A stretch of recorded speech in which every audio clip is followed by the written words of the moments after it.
네, 오늘 우리에게 주신 하나님 말씀 받습니다. 오늘은 갈라디아서 3장 말씀입니다. 갈라디아서 3장 1절에서 10절까지 다 자리에서 일어나셔서 하나님의 말씀을 받습니다.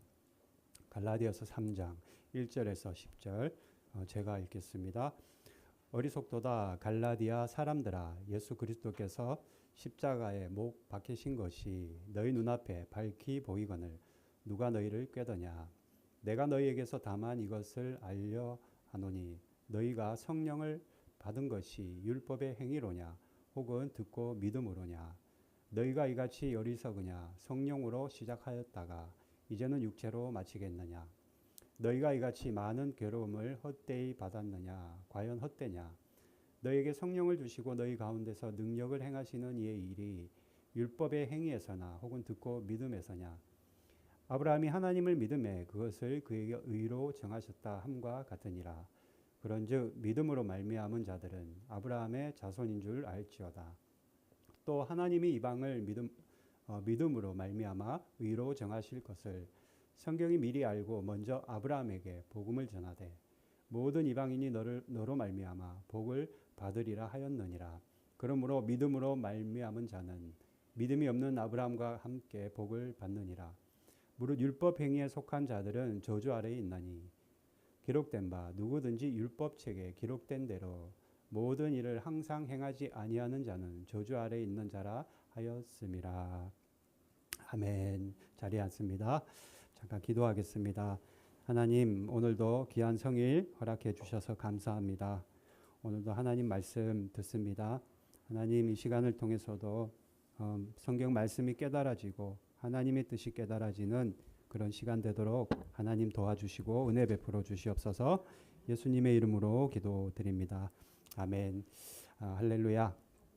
제가 사도행전 계속 나누다가 이제 갈라디아서 말씀을 한번 전해야 되겠다 마음이 있어서 오늘 갈라디아서 말씀 전하는데요.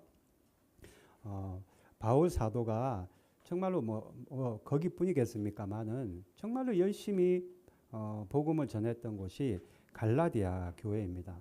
근데 여러분, 이 갈라디아라는 거는 우리나라로 따지면은 경상북도, 경상남도 이런 도예요, 도. 어떤 도시가 아닙니다, 여러분. 그러니까 갈라디아 교회 이러면은 도 안에 있는 갈라디아에 있는 모든 교회들에게 하는 말인 거죠.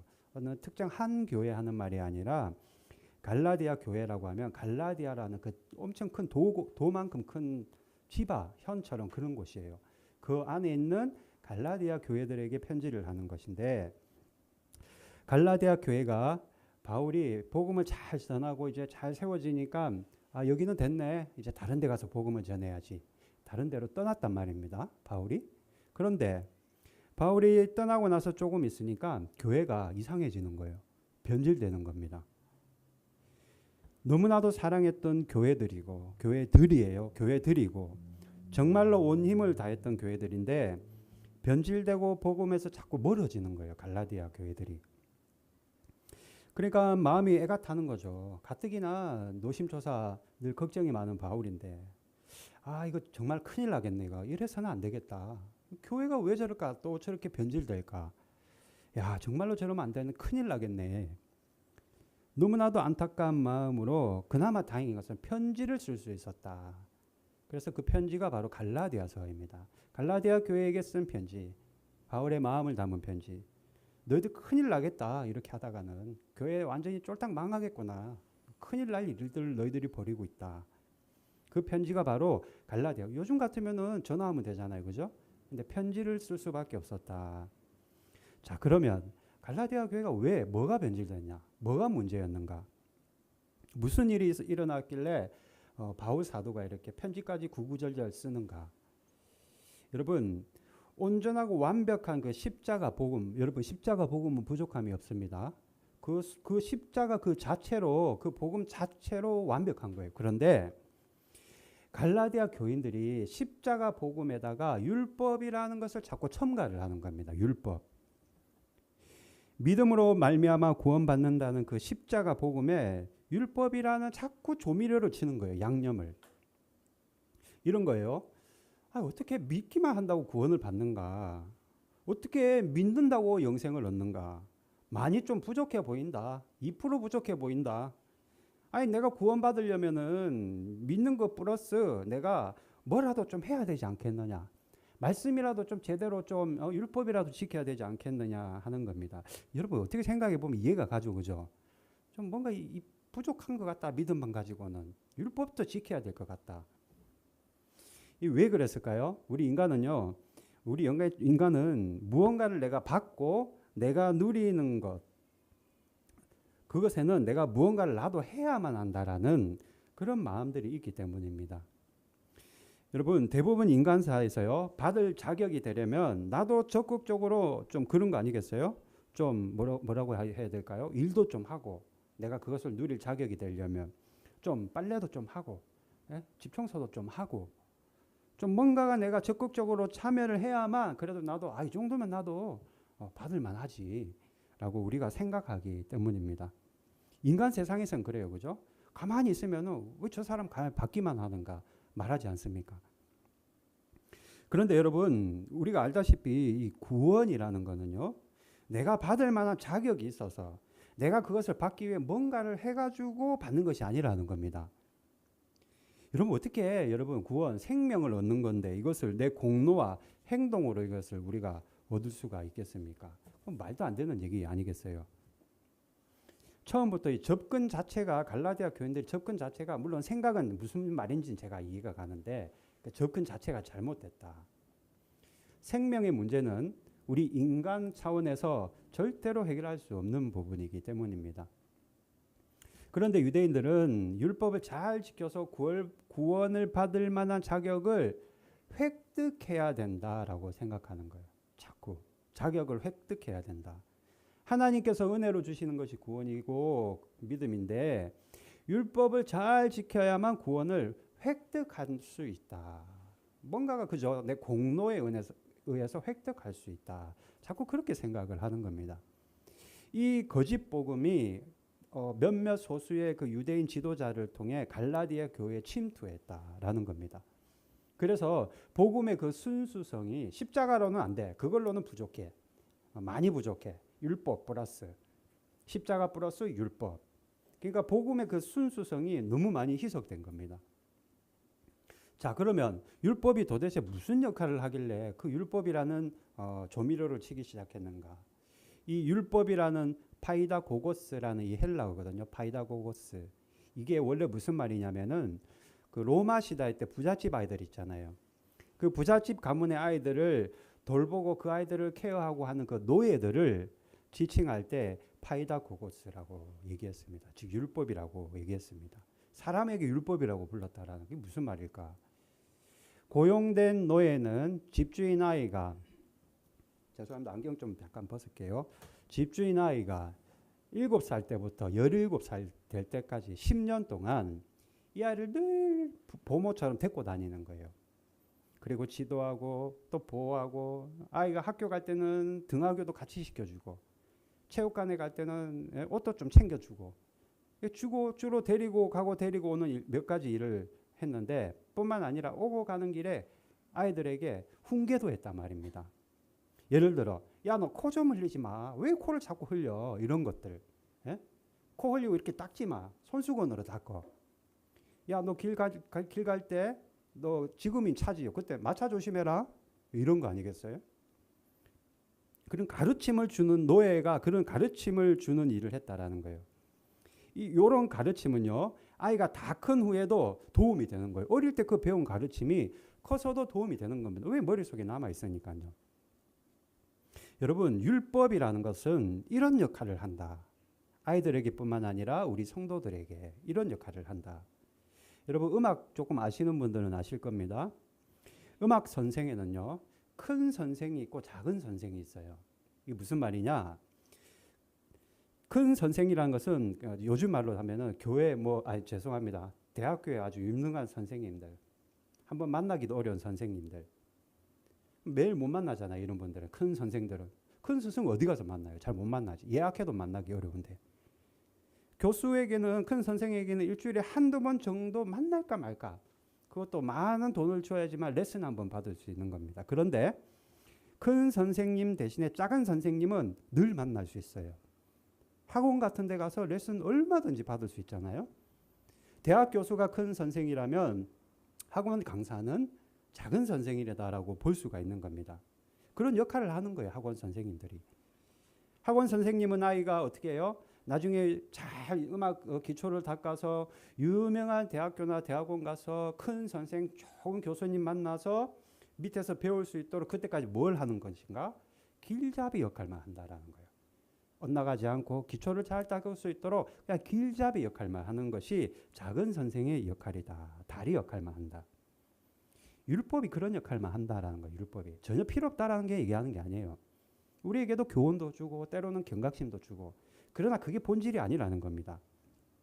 여러분, 아무리 학원 선생님이 실력이 있다, 작은 선생이 있다 하더라도 정말로 음악가로 인정받고 성공하기 위해서는 결국에는 좋은 음악 대학에 들어가서 제대로 큰 선생님에게 교육을 받아야 한다라는 겁니다. 하지만 길잡이 역할을 하는 것은 작은 선생이 하는 것이다.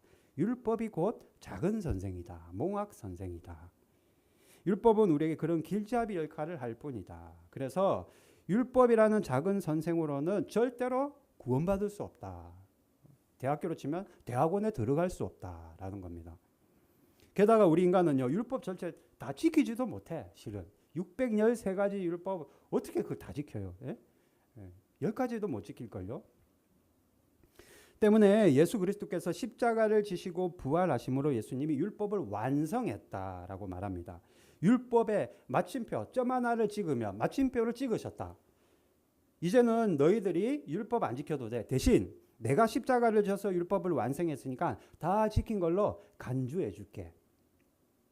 십자가를 지고 채찍을 맞으시고 못에 박혀 돌아가시고 다시 부활하심으로 율법에 점을 찍으셨다. 마침표를 찍고 완성하셨다. 그러니 우리는 이제는 율법에서 자유로운 사람들이다. 그런데 아직도 율법적으로 살려고 하는 사람들이 있고, 아직도 율법을 지켜야만 뭔가 부족한 내 마음을 채울 수 있다 생각할 수도 있다라는 게, 갈라디아 사람들이 그랬다라는 거죠.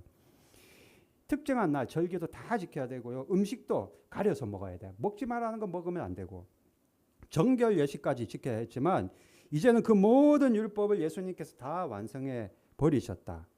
그럼에도 불구하고 갈라디아 교인들이 율법도 필요하다고 얘기하니까 사도 바울이 너무 답답한 마음에 그들을 향해 너희들이 참으로 어리석다라고 말하는 겁니다.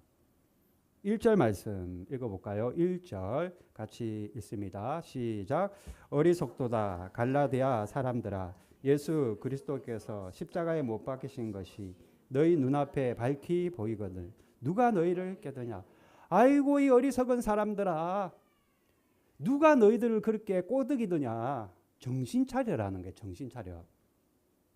예수님이 십자가에 못 박힌 것이 너희 눈앞에 보이거늘, 그렇다고 바로 눈앞에 봤다는 게 아니에요. 물론 몇십 년이 지난 상태야 지금. 그러나 너희 눈에 훤하게 보일 만큼 확실한데 왜 모르느냐, 왜 마음이 흔들리느냐라는 겁니다. 여러분, 그런데 여러분, 우리가 누군가를 얘기를 하고 설득하려면은 명확한 증거를 대고 내가 얘기를 해야 돼요. 그냥 막 우기면은 안 된다라는 거죠. 그죠? 뭔가 좀 증거를 대야지 그 사람도 아 그렇구나라고 이해를 할 거 아닙니까? 무턱대고 우리가 고집 부려서는 안 통하는 거예요. 그래서 바울 사도가 굉장히 똑똑한 거예요. 그냥 얘기 안 해. 두 가지를 증거를 대면서 믿음으로 구원받는다. 너희들은 이미 구원받았다는 걸 얘기합니다. 그 첫 번째가 뭐냐? 2절 말씀 띄워주세요. 2절 같이 있습니다. 시작. 내가 너희에게 다만 이것을 알려하노니 너희가 성령을 받은 것이 율법의 행위로냐 혹은 듣고 믿음으로냐. 120문도들이 하나님의 약속을 믿고 신뢰함을 기다릴 때 성령을 주신 것이지, 그들이 120명의 성도들이 율법을 지켰기 때문에 성령 받은 게 아니라는 겁니다. 마가의 다락방 오순절 역사가 율법을 지켰기 때문이냐? 그래서 성령을 너희들이 받았느냐? 그 사람들이 너희가 성령을 받은 것도 율법 때문이냐? 그렇지 않다라는 겁니다. 그래서 말하기를 갈라디아 교인들아, 너희 안에 계신 성령님은 너희가 믿을 때 주시는 하나님의 은혜야 라고 말하는 거예요. 어떨 때요? 믿을 때. 하나님의 약속의 말씀을 듣고 그 말씀 때문에 내 안에 믿음이 생기고 성령이 임하는 것이다 라는 겁니다. 그래서 이렇게 정신 못 차리는 너희는 어리석다. 어찌하여 은혜로 시작해서 육체로 끝나려고 하는가 말하는 겁니다. 여러분, 성령님은요, 하나님이 우리에게 보내주시는 거, 이렇게 보내주시는 전적인 은혜입니다. 그래서 성령님은 우리에게 오시는 겁니다. 보내시는 분은 누구예요? 하나님이십니다. 뿐만 아니라 성령님은 우리처럼 성격이 있어요. 지정의를 가지고 계시다. 이 말씀은 성령님이요, 화가 나면 떠나기도 하신다라는 겁니다. 성경에 그런 말들이 있는가? 성령님이 임하기도 하시고 떠나기도 하신다. 떠나기도 하시는가? 성경에 보시면요, 삼손에게도, 사사기에 나오는 삼손에게도 성령께서 잠시 떠나셨다가 마지막에 임하셨습니다. 그러니까 우리가 범죄하면 떠나신다라는 거예요. 그래서 성경에는 무슨 말을 해요? 성령을 소멸치 말라 말하는 이유가 성령님이 물론 뭐 잠시라고 하더라도 떠나시기도 한다라는 거예요. 예수 믿고 신앙생활 하시는 분들 가운데 성령을 소멸하신 분들이 적지 않다라고 얘기합니다. 근데 본인은 몰라. 성령님이 떠나가신지를 본인은 몰라. 성령 떠나가시면 어떨 것 같아요? 보여지는 임상적인 증상들이 있어요. 냉랭합니다. 가슴이. 냉랭해요. 찬 얼음장처럼. 말씀을 들어도요, 마음이 냉랭하고, 사람들은 울 때 나는 눈을 멀뚱멀뚱 뜨고 쳐다보고 있어요. 왜요? 가슴이 냉랭하니까. 이 냉랭하다는 표현 뭔지 아시겠죠? 차가워요. 그리고 사람들이 아멘 하면 믿음의 고백을 할 때 나는 믿어지지가 않아. 아멘이 나오지 않습니다. 특별히 성령님은 우리가 범죄할 때, 제가 늘 말씀드리지만 반복적인 죄에 걸려서 넘어질 때, 거기다가 반복된 죄를 회개하지 않을 때 떠나가기도 하신다. 떠나가긴 하시는데 반대로 강권적으로 내 생각과는 내 의지와는 상관없이 임하실 때도 있어요. 강권적으로. 제가 어떤 목사님 설교에서 들은 이야기인데요. 어떤 사람이 사기를 쳤네. 무슨 사기인지 몰라도 사기꾼이 되어 도망자가 되었습니다.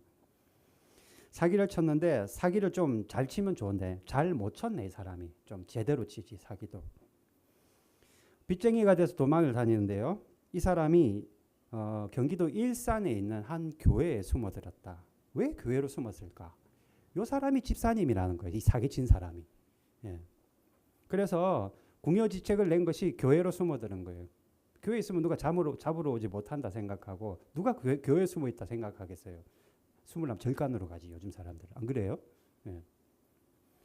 사기를 치신 이분이 교인이기에 교회에 숨어 있었는데요. 그런데 그 돈을 받을 사람, 빚쟁이가 이렇게 수소문을 해보니까 그 사기꾼 그 사람이 일산의 모 교회에 있다는 소리를 들은 겁니다. 딱 걸린 거죠. 딱 걸렸어. 그래서 그날로 잡으러 갔죠. 한달음에 그냥 아주 그냥 괘씸한 마음을 품고 가만히 안 두겠다. 교회 그를 잡으러 갔는데 공교롭게도 그날이 수요일이었다. 수요일날 뭐 있어요? 교회 가보니까 사람들이 찬양을 부르고 예배가 있는 거예요. 수요 예배. 그래서 이 돈 받으러 간 사람이 할 수 없이 예배는 일단 끝내야 되니까 예배가 끝나면 요 사람을 내가 요 붙들고 가려고 생각하고는 그냥 예배당에 아무 생각 없이 그냥 저 뒤쪽에 그냥 가만 앉아 있었대요. 이렇게 앉아 있었대요. 그러다 눈은 어떻게 하고 있어요? 앞에 앉아 있는 그 사기꾼에게 집중하면서 뒤에 가만히 이렇게 앉아 있었대. 밖에 나가면 안 돼. 왜? 잠깐 한눈 팔고 나갔다 온 사이 그 사람이 없어지면 어떻게 해요? 큰일 나잖아요. 가만히 예배당에 그냥 아무 교회하고는 상관도 없는 사람인데 1시간 동안 그냥 묵묵하게 앉아 있었던 거예요. 감시하기 위해서. 그런데 그곳에서 성령님이 그 사람의 마음을 강력하게 만지신 겁니다. 돈 받으러 갔어요. 그죠? 여러분. 뭐 때문에 갔겠어요? 그건 돈 못 받고 뭐 받았어요 지금? 성령 받았어요. 성령. 받으러 간 돈은 한 푼도 못 받고 성령 받았다라는 겁니다. 요 분이요, 결과적으로는 그 목사님 말로는 지금 목회자가 됐대. 목사님이 됐대. 참, 난감하죠. 목사 됐으니까 이제 어때요? 돈은 이제는 더 못 받는 거예요, 이제는. 돈 포기해야 되는 거예요. 하지만 여러분, 생명이신 누구를 받았어요? 성령을 강권적으로 받았다. 이 사람이 원했나요, 이것을? 안 원했어요. 성령 받을 거는 생각도 안 하고 그 자리에 앉아 있었는데 강권적으로 그것도 돈 그 몇 푼하고는 비교조차도 할 수 없을 만한 강력한 축복 성령을 받은 겁니다. 여러분 성령님은요 이렇게 우리에게서 잠시 떠나기도 하시지만 때로는 우리는 다 몰라 그거를 이해할 수가 없어. 왜 그 사람에게 성령이 임했는지. 그러나 강권적으로 임재하시기도 한다라는 거예요. 그러니 저 사람 안 돼라고 여러분 우리 단언하면 안 돼요. 절대 단언하면 안 돼. 절대 저 사람 믿을 사람 아니야. 아니요. 그거는 몰라요 우리는. 하나님이 우리에게 은혜 주시려고 성령을 부어주실 때가 있다라는 겁니다. 마가의 다락방에도 하나님이 당신의 손으로 그 120명을 모으셨잖아요. 그 사람들 우연찮게 그 자리에 모였나요? 아니요. 하나님의 섭리였다라는 거예요. 왜요? 왜 모으셨어요? 약속의 성령을 그들이 받게 하시려고 모으신 겁니다. 여러분 성령의 충만한 임재와 그분의 놀라운 권능이 이미 여러분들 마음 안에 있습니다. 여러분 안에 계신 성령님과 늘 충만한 교통을 하시기를 바랍니다. 우리 힘으로 우리 계획으로는 말씀 따라갈 수 없어요. 어떻게 하겠어요 우리가? 우리같이 완악하고 마음이 순종하지 못한 마음을 가진 우리가 어떻게 신앙생활을 해나갈 수 있겠습니까? 그러나 성령님이 늘 충만한 교통을 하는 자들은 우리가 말씀 따라갈 수 있습니다. 순종할 수 있다라는 거예요. 선교할 수 있는 겁니다. 성령님이 강하게 이끌어 주셔야지만 가능한데 구원받은 성도들에게는 이미 우리 안에 성령이 있다. 내 안에 성령이 있는 것이 우리가 믿음으로 구원받는 우리가 이미 구원받았다는 첫 번째 강력한 증거다라는 것을 사도 바울은 갈라디아 교인들에게 말하는 겁니다. 그래서 선교라면 할 말 많은 이 바울도 고백하기를 그의 영광의 힘을 따라 모든 능력으로 능하게 하시며 골로새서 1장 11절 말씀 그리고 나를 능하게 하신 그리스도 예수 우리 주께라고 고백하는 겁니다. 자기 힘으로 한다고 얘기하나요? 아니요. 나를 능하게 하신 그리스도 예수 그의 영광의 힘을 따라 모든 능력으로 능하게 하시며 주시는 능력으로 나를 가능하게 하시며 이 은혜를 우리가 받았는데 우리가 하나님의 이런 은혜를 받았다면 마땅히 우리는 은혜 받은 자처럼 살아갈 수 있다라는 겁니다. 또한 그렇게 해야 되는 겁니다. 조건 없는 은혜를 받은 자처럼 우리의 언행이 바뀌어야 된다라는 거예요. 한 주간도 여러분들 무엇을 바라보고 무엇을 입술로 뱉으시면서 무엇을 생각하시면서 살았습니까? 은혜 받고 성령 받은 사람처럼 그렇게 살고 이 자리에 나오셨나요? 여러분 어떤 분들은 내가 마치 은혜를 획득한 것처럼 내가 율법을 지킴으로 획득한 것처럼 행동하기도 합니다만 그렇지 않습니다. 여러분 내가 획득한 것이 아니라 마치 내가 만약에 그것을 획득한 것이라고 생각한다는 것은 10,000달란트를 빚진 내가 은혜로서 탕감받아서 사면 복권 면책되었는데 마치 100데나리온 빚진 자를 찾아다니며 돈 내쇼라고 하는 것과 똑같다라는 겁니다. 강팍한 인생을 살아가는 것과 똑같다라는 겁니다.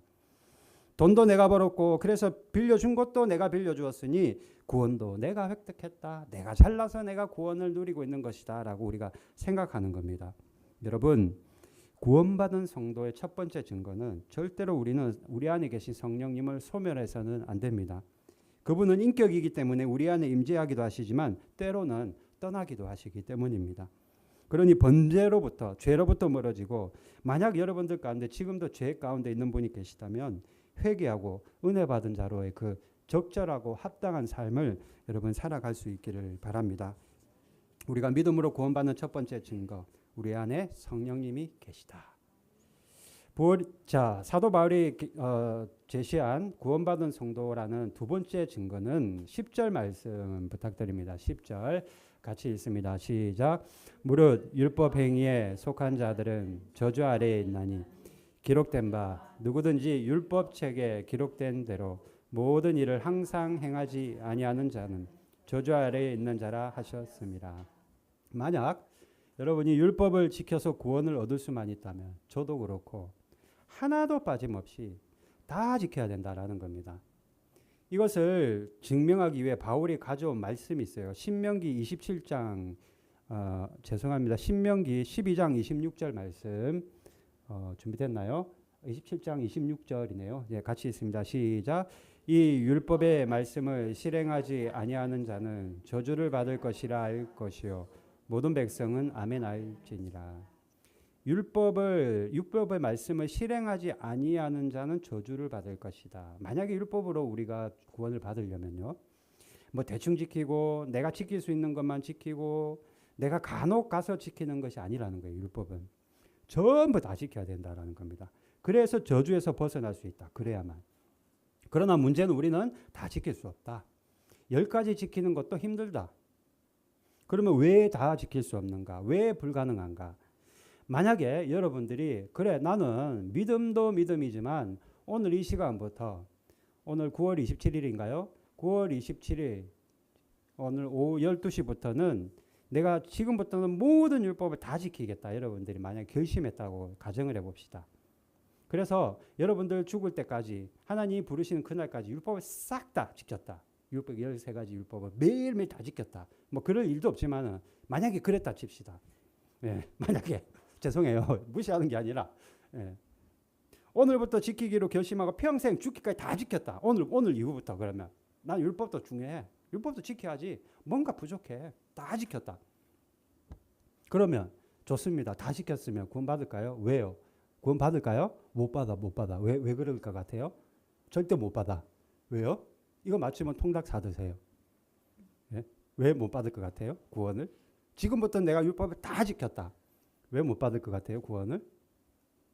그러면 결심하기 전에 못 지킨 율법은 어떻게 할 거냐는 거예요. 결심하기 전에 그 전에 안 지키는 율법은 어떻게 할 것인가 하는 거예요. 성경은 분명히 모든 율법을 다 지켜야 한다 기록했는데 그 전에 못 지킨 율법은 어떻게 할 거냐는 거예요. 어제까지 내가 안 지킨 율법은 어떻게 할 거냐라는 거죠. 여러분 이런 거죠. 요즘은 어떤지 모르지만 여러분 그런 거예요. 예를 들면은 운전면허 시험 여러분 면허증 다 갖고 계시죠? 면허증 한국에는요 일종이 보통 이제 필기 시험이 80점이 합격이에요. 80점이. 저는 대형이 있습니다. 버스. 타고 그거 따고 오래갖고 100만 원 주고 땄더니 쓸 일이 없어요. 여기 와도 버스가. 여러분 일종 보통 필기 시험 80점이 돼야 합격이에요. 그러면 여러분 79점까지는 뭐예요?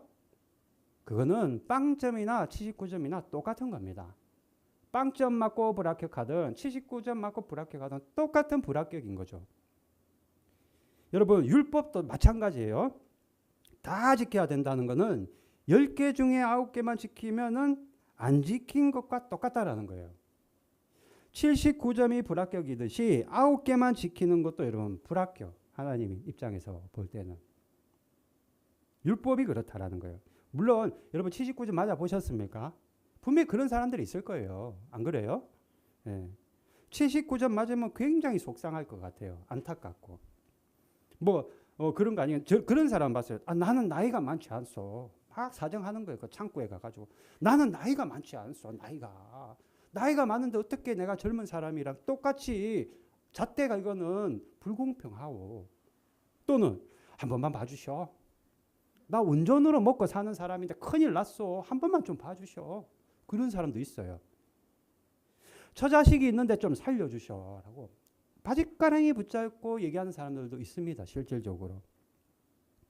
그렇다고 봐줄 수 없는 거예요. 안타깝지만 다 봐주면 이 세상이 어떻게 되겠어요.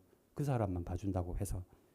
하물며 공의로우신 하나님이 정확한 잣대를 가지시고 가르마를 타시는 하나님이 여러분 봐주시겠어요? 그러면 어떡하나? 길이 없는 것인가? 그래서 여러분 하나님이 열어주신 길이 그것이 바로 믿음의 길이라는 겁니다. 믿음으로 구원받는 이유가 바로 그것입니다. 그 예가요 아브라함이에요. 6절 말씀 부탁드립니다. 6절 같이 있습니다. 아브라함이 하나님을 믿음에 그것을 그에게 의로 정하셨다함과 같으니라. 아브라함이 믿어서 의로워졌다라는 게 창세기 15장에 나옵니다. 여러분 유대인은 부정을 못해. 아브라함이 의롭게 된 것을 부정을 못해. 왜? 자기들의 조상이거든. 그들은 아브라함의 자손들이거든요. 자기 조상이 의로워졌다라는 것을 부정을 못해요. 그리고 여러분 이게 왜 여러분 믿음으로 구원받냐면은 아브라함이 살 때 그때 율법이 있었을까요? 없었을까요? 여러분 아브라함이 살 때는요 율법이 없었습니다. 그때는. 모세가 율법을 받은 거는 아브라함이 살고 나서 400년 뒤에 받았어요. 그러면 율법으로 구원받는다면 아브라함은 구원 받아요, 못 받아요? 뭐가 있어야 구원을 받죠. 아무것도 없는데 율법 뭐 율자도 없는데 뭐를 어떻게 받는단 말이에요. 만약에 율법으로 의로워진다면 아브라함은 절대 의로울 수가 없어요. 왜? 율법 자체가 없었으니까 당시에. 여러분 있는 것도 못 지키는데 없는 걸 어떻게 지킵니까? 안 그래요?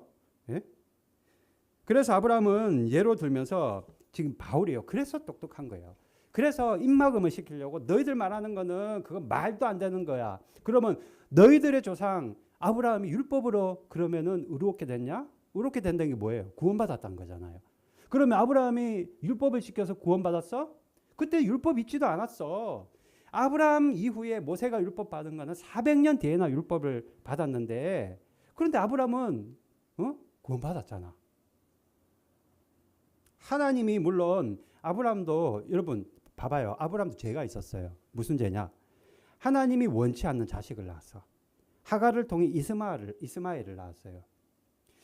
전체적인 큰 그림을 보면은 하나님의 인도하심이었지만 그 역시도 디테일하게 들어가 보면은 의롭지 못한 부분들이 분명하게 있었다라는 겁니다. 율법을 어기는 부분들. 그럼에도 하나님은 아브라함을 뭘 보시고 그를 의롭다고 하셨어요? 믿음을 보고 어렵다 하셨다라는 거예요. 여러분들에게 있어야 될 것이 바로 그 믿음이라는 거예요. 여러분들에게 정말로 중요한 것은 여러분 율법적인 갇힌 신앙과 바벨탑 안에 갇힌 복음이 아니라 정말로 참 믿음을 가져야 된다라는 겁니다. 우리에게 지금 이 믿음의 길이 열려 있다. 기회가 있다. 그런데 한 번밖에 없어. 내가 이 세상에서 살아갈 이 시간 동안만 열려 있는 겁니다. 예수께서 이 길 때문에 이거를 열어주시려고 저와 여러분에게 예수님을 이 땅에 보내시고 믿음의 길을 열어주셨다. 다시는 후회하는 일이 없으려면은 여러분 오늘이 마지막인 것처럼 믿음을 가지고 살아야 된다. 예배를 드리더라도 찬양을 하고 기도를 하더라도 오늘이 내가 하나님 앞에 드리는 마지막이란 그 결단과 각오를 가지고 드릴 때 내가 믿음으로 살아갈 수 있는 겁니다. 이제 예수님을 믿는 자들은 다 구원받을 수 있는 것이죠. 이방인이든 본토인이든 뭐 일본인이든 한국이든 뭐 저기 아프리카 우간다 사람이든 믿음으로만 우리가 구원을 받을 수 있는 겁니다. 그래서 우리는 이제는 막 살아서는 안 된다는 거죠. 막 살 수가 없습니다. 이 믿음을 가진 사람들은. 이 믿음의 은혜가 너무나도 크기 때문에 내 마음대로 살아갈 수가 없는 겁니다. 이제는 그 믿음 때문에 말씀으로 살아가는 겁니다. 이것을 우리는 복음의 빚진 자로 살아간다고 말하지 않습니까? 이 은혜가 너무나도 감사한 난 빚진 자의 마음으로 살아가는 겁니다. 하나님 은혜로 살아가는 겁니다. 그런데 우리가 한 가지 여러분 깊이 생각해야 될 것은 제가 늘 말하는 거 이 믿음이라고 다 똑같은 믿음이 아닌데 구원에 이르는 믿음을 가지고 살아야 되는 나는 그것을 참 믿음이라고 여러분 말합니다. 참 믿음을 가져야 된다. 참 믿음이 있고 그렇지 못한 믿음이 있더라는 겁니다. 애매한 부분이지만 언제나 우리는 이것을 꼭 명심해야 됩니다. 무엇입니까? 내가 가진 믿음이 여러분 참 믿음인지 거짓 믿음인지 분별할 수 있는 기준은 딱 하나밖에 없습니다. 바로 거듭났는가라는 거예요. 새로 태어났는가 예수님 믿고 내가 교회 생활하면서 내가 예전에 내 자아와 예전에 내 본성과 예전에 내 삶의 방식에서 벗어나서 새로워졌는가. 은혜 받고 결국에는 거듭나는 삶을 살아가야 되는 건데 여러분 이 거듭남 억지로 되는 게 아니라는 거예요. 내가 오늘부터 아주 그냥 거듭나고 말 거야. 절대로 우리의 힘으로 되는 게 아니라는 거예요. 거듭나는 거는 여러분 예? 성령님이 우리 안에 계시다고 제가 아까 첫 번째 증거라고 말씀드렸는데 그 성령님이 우리 안에서 도와주셔서 우리가 거듭날 수 있다라는 거예요. 내가 뭐 무슨 뭐 성경을 예? 제가 한번 그런 얘기했잖아요. 제 신대원 동기 중에 걸어 다니는 딕셔너리 몇 장 몇 절 다 알아. 어디 다 알아. 성경 다 알아. 막 몇 장 그 내용 어디냐면은 어디 구약 성경 몇 페이지에 뭐 대단해요. 근데 성령 안 받으니까 늘 여러분 사는 게 죄송해요. 개차반이야 완전히. 받쳐주지를 못하는 거예요. 목사님이 자제님인데도. 여러분 우리가 성령 받고 거듭나면요. 그분을 너무나도 사랑하고 내가 빚진 마음을 가지기 때문에 변화될 수밖에 없는 겁니다. 여러분 다 사랑들 해보셨잖아요. 사랑하면 어때요? 여러분 변하지 말라 해도 사랑하면은요. 평상시 면도도 안 하고 그냥 세수도 안 하던 사람들이 사랑해 보십시오. 매일 목욕탕 갑니다. 매일. 여러분. 여러분 화장 안 하는 여성분들 죄송해요. 화장 안 하다가도 남자친구 근사한 친구 만나보십시오. 하지 말래도 새벽부터 일어나서 이거 뭡니까? 이거 그룹하고 그냥 아주 난리가 지기잖아요. 맞죠? 그런 거예요. 왜요? 사랑하니까. 사랑하니까. 똑같은 거예요. 우리가 하나님 사랑하면. 우리는 하나님 사랑해서 그룹하고 화장하고 그런 건 필요 없지만 내 마음에 화장을 해야 돼요. 내 마음에 여러분 그룹을 말아야 되는 거죠. 그게 너무나도 중요하다라는 겁니다. 이 거듭남이 내가 정말로 참 믿음을 가진 사람인가 아직까지 여물지 못한 신앙을 가진가 구분된다라는 겁니다. 여러분 갈라디아 사람들을 향해 어리석다 했는데 이보다 더 어리석은 사람 여러분 누구겠어요? 지옥 가는 사람. 지옥 가는 사람이 이 세상에서 가장 어리석은 사람입니다. 여러분 우리 한평생이요. 여러분 길지도 않은데 그잖아요.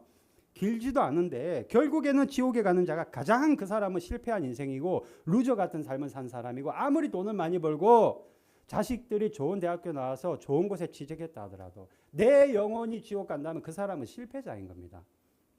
가장 어리석은 사람. 여러분 믿음이라는 것은요. 두 가지 조건이 있어요. 믿을 수 있는 조건에서 믿는 사람이 있고 도저히 믿을 수 없는 조건에 있는 사람들이 있어요. 남한 사람들은요. 우리 대한민국 사람들은 믿을 수 있는 조건의 사람이라면 저 북녘 땅에 있는 사람들은 믿고 싶어도 믿을 수 없는 조건 가운데 있는 사람들입니다. 그런데 우리는 이미 믿을 수 있는 조건 가운데 지금 신앙생활하고 있는데 저렇게 믿을 수 없는 사람들도 저렇게 여러분 지하교에서 숨어서 믿고 천국 가려고 하는데 우리는 믿을 수 있는 조건 가운데 있으면서도 나중에 지옥 간다? 이거는요 너무나도 억울한 일입니다. 여러분. 너무나도 억울한 일입니다. 여러분 교회 옆집에 사는데 지옥 가는 사람들 정말로 억울하죠. 그죠? 예? 교회가 우리 옆집이야. 제가 옛날에 할머니랑 부산에 살 때 저희 집 바로 앞에 교회가 있었어요. 초읍제일교회라는 곳. 바로 옆이 교회인데 지옥 가는 사람 너무나도 억울합니다. 그래서 저는 우리 건물 사람들을 보면요. 그런 생각할 때가 있어요. 이 사람들이 교회가 바로 앞에 있는데 우리 건물 안에 있는데 이 사람들이 지옥 가면 너무나도 억울하다. 나중에 내가 하나님 앞에 섰을 때 너는 그들에게 무엇을 말했느냐 물어볼 때 자신이 없는 거예요. 여러분 그거 아세요? 교회 평생 있잖아요. 교회 일만 하는 사람들이 있어요. 인테리어 하고 이 강대상 만들고 여러분 공사하러 다니는 사람들이 있습니다. 돈은 많이 벌었어요. 그런데 지옥 가면 억울한 거예요. 안 그래요? 그런데 지옥 가면 얼마나 억울합니까? 평생 강대상만 만드는 사람, 평생 성경책 인쇄만 하는 사람들이에요. 출판사에, 기독교 출판사에, 아가페 출판사에. 그런데 지옥 간다면 그 사람들이 그것보다 어리석은 인생이 어디 있고 그것보다 여러분 불행한 인생이 어디 있습니까? 그러면 우리는요? 우리는 어떻습니까 여러분? 절대로 우리는 지옥 가는 인생이 돼서는 안 되는 거예요. 왜요? 이렇게 나와서 예배를 드리고 이렇게 찬양을 하고 이렇게 기도를 하고 이렇게 예수님을 믿는다고 하는데 그렇게 우리가 나와서 예배를 지키는데 우리가 지옥 간다면 우리는 그냥 옆집에 사는 정도가 아니에요. 교회. 우리가 교회 다니면서도 예수님을 영접했음에도 내 안에 성령이 계심에도 불구하고 내가 말씀 따라 살지 못하고 하나님의 말씀이 내 안에 있는 것을 순종하지 못해서 지옥 간다면은 이것은 그 인생은 누구도 말하지 못하는 탄식과 절망에 빠질 수밖에 없는 겁니다. 때문에 여러분 나중에 정말로 두 번 다시 돌이킬 수 없는 그 피가 절철철 흐르는 억울함을 당하지 않기 위해서는 우리 분명히 기억해야 될 것이 구원받기 위해서는 참 믿음을 가져야 된다. 거듭난 믿음을 가져야 된다는 것을 여러분 꼭 기억하셔야 된다라는 겁니다. 거듭난다라는 것은 다시 태어난다. 중생했다. 새로 태어났다. 신생했다라고도 말합니다. 여러분 신생했다라는 것은요. 여러분 이제는 거듭난 사람들의 삶 속에는 열매가 있다. 열매들이 있다. 예전에는 어떤 것들이 맺어진다라는 겁니다. 예수님께서도 제가 늘 말씀하는 거 물과 성령으로 거듭나지 않고는 안 된다. 하나님 나라 볼 수 없다. 물은 말씀이고 성령은 영이다라는 겁니다. 말씀과 성령으로만 거듭날 수 있다. 내가 아주 거듭나고 말 거야. 우리 의지로 되는 것이 아닌데 우리가 거듭나기 위해서는 늘 말씀을 가까이 하죠. 이거는 의지가 필요하지. 내 노력이 필요하고 말씀 보려면 내 시간을 투자해야 되고 드라마를 일단 접어놓고 그나마 성경책을 피는 내 수고가 필요하다라는 거예요. 그러나 그 대가는 어마어마한 우리의 축복이 있다라는 거죠. 말씀을 가까이 하고 성령의 인도하심으로 살아가는 것. 그것이 거듭나는 거죠. 이 거듭남이라는 것은 신학적으로는 순간에 일어난다. 거듭나는 것이 나는 몰라. 순간에 내 영에서 일어나는 일이다. 그러나 내가 거듭났는지는 살면서 점차적으로 알 수 있다. 예전에는 쉽게 막 아주 그냥 와 하는 내 성격이 말씀을 보며 깨달아지면서 이러면 안 되겠네. 이래봤자 나만 손해네. 이러다 주위 사람 다 떠나겠다. 하나님 이 죄를 용서해 주시고 하나님의 말씀으로 나의 혈기를 막아주십시오. 깨달아져서 참고 인내하게 되는 것, 이 또한 우리의 열매라는 겁니다. 무엇보다도 여러분 거듭나게 되면요, 하나님의 말씀이 자꾸 믿어져요. 그게 믿어지고 깨달아지고 내 말씀, 내 삶에 그 말씀이 믿어짐으로 말미암아 말씀의 순종의 열매들이 맺어지는 겁니다. 성경은요, 거듭나지 않았는데 구원받는다라는 것에 대해서 열매가 없는 믿음에 대해서는 단 한 구절도 말하고 있지 않습니다. 십자가에 달리신 예수님의 보혈을 믿고 의지하여 말씀과 성령의 도움으로 새로운 삶을 살아가는 삶, 그저 교회에서 사변적으로 습관적으로 반복적으로 내 마음은 세상 가운데 있는데 내 몸만 교회에 있는 그런 신앙이 아닌 안식일만큼은 예배 시간만큼은 내 영혼육이 여기에 있는 것, 그런 자들이 열매 맺는 삶을 살아가고 믿음으로써 하나님이 원하는 구원의 참 믿음을 가지게 된다라는 겁니다. 여러분, 우리 모두 구원에 이르는 이런 참 믿음 가지기를 바랍니다. 항상 명심하십시오. 다른 거 뭐가 있겠어요? 예? 다른 게. 그러기 위해 반드시 거듭나시기를 바라고 예수님 안에서 내 영혼육이 새로 태어나기를 바랍니다. 그러기 위해서는 말씀으로 늘 나를 씻음 받고 성령의 인도하심으로 기도의 자리에 앉아 기도하시고 그저 의무적인 신앙생활, 다성에 젖은 신앙생활 오래 하다 보면은 직분은 올라가는데 내 마음은 자꾸 냉랭해지거든요. 그 왜 그래요? 익숙하다 이거예요. 이제는 그걸 조심해야 된다라는 거죠. 다성에 젖은 신앙, 구원에 이르는 참 믿음을 가져서 모두 구원받고 이 다음에 천국에서 안녕하면서 만날 수 있는 저와 여러분 되시기를 바랍니다. 말씀 정리합니다. 율법으로는 구원받을 수 없다. 우리는 무엇으로 구원받을 수 있나요? 오직 믿음으로 구원받는다. 우리가 구원받은 믿음을 가졌다는 첫 번째 증거는 우리 안에 누가 계시다? 성령님이 계시다. 우리가 구원받은 두 번째 증거는 우리가 참 믿음을 가질 수 있고 거듭나서 열매 맺는 삶을 살아갈 수 있다. 찬양 드리겠습니다.